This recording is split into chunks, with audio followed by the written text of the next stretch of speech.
এই ভিডিওটো চাওক আৰু দাদাক যে মৃত্যু মুখলৈ ঠেলি দিছে এই ভিডিওটোত প্ৰমাণ হৈ যাব আৰু এফালে চাওক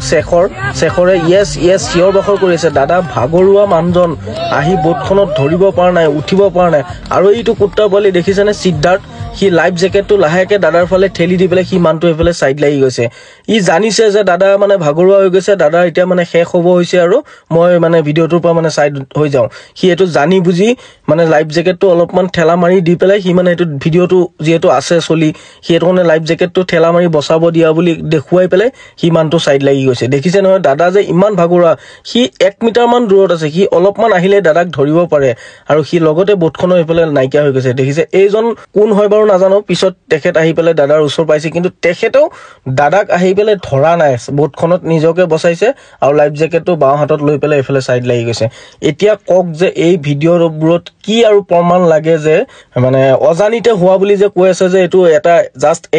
এক্সিডেন্ট বুলি কেনেকৈ ক'ব এটো প্ৰমাণ কৰক যে এটো ভিডিও এক্সিডেন্ট বুলি